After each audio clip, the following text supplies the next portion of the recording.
Mes chers amis, dans ma situation, il y avait un tunnel sur lequel je devais rouler, mais il n'y avait pas de lumière. Et c'est là que j'ai réalisé que les mots ont le pouvoir de guérir l'âme. Ma mère m'a dit, ceci aussi passera. Dieu a un grand plan pour toi. Je ne sais pas ce que c'est, mais il a sûrement un plan pour toi.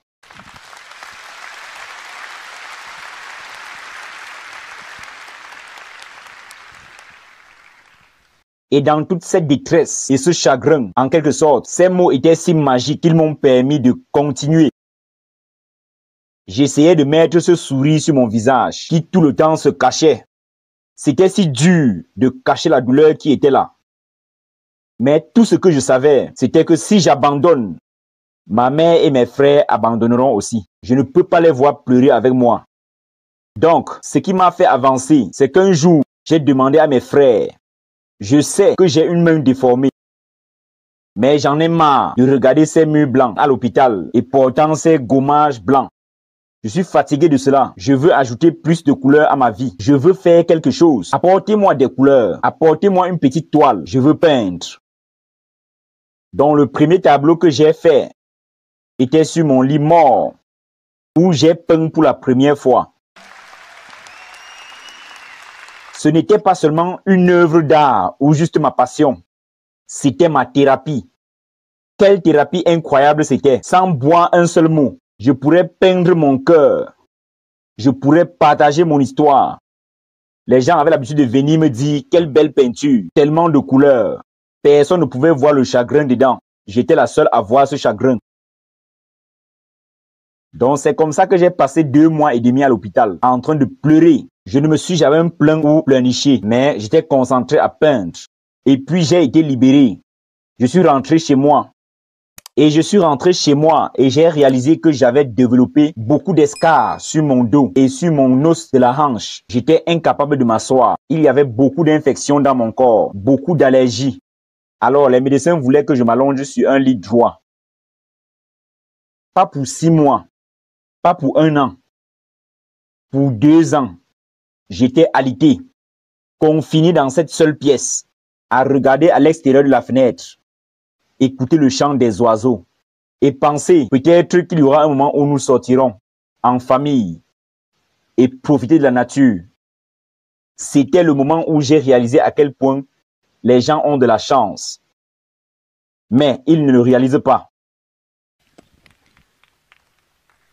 C'est le moment où j'ai réalisé que le jour où je vais m'asseoir, je vais partager cette douleur avec tout le monde pour leur faire réaliser à quel point ils sont bénis et ils ne se considèrent même pas comme chanceux. Il y a toujours les tournants dans votre vie. Il y avait un jour de renaissance que j'ai célébré. Après 2 ans, 2 mois et demi, quand j'ai pu m'asseoir sur un fauteuil roulant, c'était le jour où j'ai eu la renaissance. J'étais une personne complètement différente. Je me souviens encore du jour où je me suis assis sur le fauteuil roulant pour la première fois, sachant que je ne pourrais pas marcher pour le reste de ma vie. Je me suis vu dans le miroir et je me suis parlé. Et je me souviens encore de ce que j'ai dit. Je ne peux pas attendre qu'un miracle vienne me faire marcher. Je ne peux pas m'asseoir dans un coin de la pièce en pleurant et mendier la miséricorde parce que personne n'a le temps. Donc je dois m'accepter comme je suis. Le plus tôt sera le mieux. Donc j'ai appliqué le rouge à lèvres pour la première fois.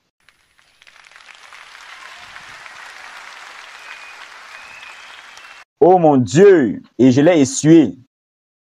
Et j'ai pleuré et j'ai dit, qu'est-ce que je suis en train de faire? Une personne sur un fauteuil roulant ne devrait pas faire cela. Que diront les gens? Je l'ai nettoyé et je l'ai remis. Cette fois, je l'ai mis pour moi parce que je voulais me sentir parfaite à l'intérieur.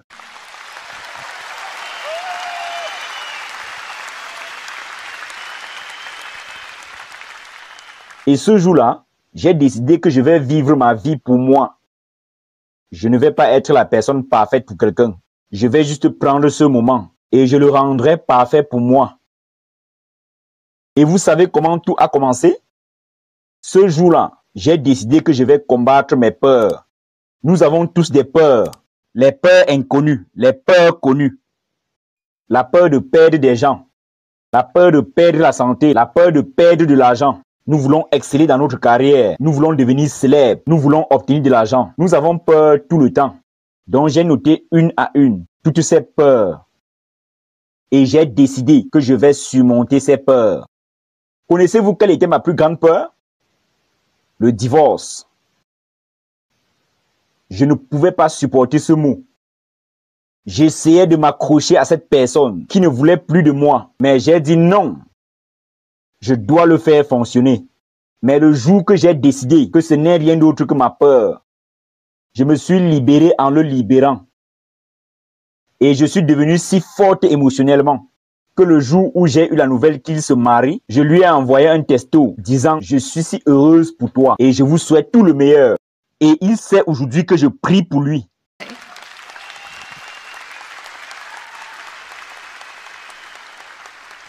Ma plus grande peur numéro 2 était que je ne pourrais plus être mère. Et cela a été assez dévastateur pour moi.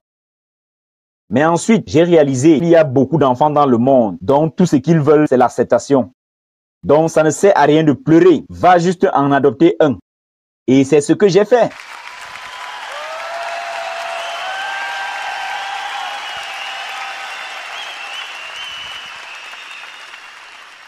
Oh mon Dieu, j'ai donné mon nom dans différentes organisations, différents orphelinats. Je n'ai pas mentionné que je suis sur un fauteuil roulant, mourant d'envie d'avoir un enfant.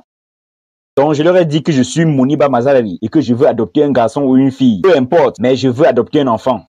Et j'ai attendu patiemment. 2 ans plus tard, j'ai reçu cet appel d'une toute petite ville du Pakistan. J'ai reçu un appel et on dit « Êtes-vous Moniba Mazari? Il y a un petit garçon et aimeriez-vous l'adopter ?»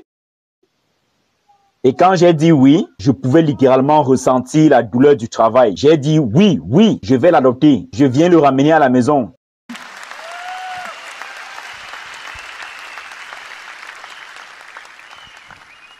Et quand je suis arrivé là, cet homme était assis et il me regardait de la tête aux pieds. Et moi, je pensais, oh mon Dieu, il va dire que je suis sur un fauteuil roulant et que je ne le mérite pas. Comment vais-je prendre soin de lui? Et je l'ai regardé et j'ai dit, ne me jugez pas parce que je suis sur un fauteuil roulant. Mais vous savez ce qu'il a dit?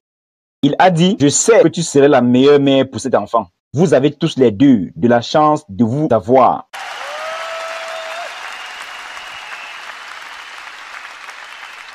Et ce jour-là, il avait 2 ans, 2 jours. Et aujourd'hui, il a 6 ans.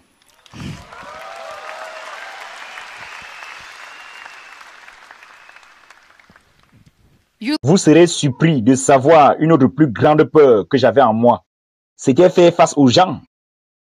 J'avais l'habitude de me cacher des gens. Quand j'étais au lit pendant 2 ans, j'avais l'habitude de garder la porte fermée. J'avais l'habitude de prétendre que je ne vais rencontrer personne. Dites-leur que je dors. Vous savez pourquoi? Parce que je ne pouvais pas supporter cette sympathie qu'ils avaient pour moi. Ils me traitaient comme un patient. Quand je souriais, ils avaient l'habitude de me regarder et dire « Waouh, tu souris, est-ce que ça va ?» J'en avais marre qu'on me pose cette question. « Es-tu malade ?» Eh bien, une dame hier à l'aéroport m'a demandé « Es-tu malade ?» Et j'ai bien dit « En plus de la lésion de la moelle épinière, je vais bien, je suppose. »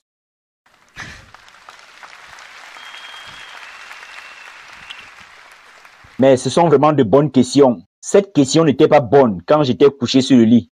Donc, j'avais l'habitude de me cacher des gens, sachant que, oh mon Dieu, je ne vais pas voir cette sympathie dans leurs yeux. Ça va. Et aujourd'hui, je suis ici en train de parler à toute cette personne incroyable parce que j'ai surmonté la peur.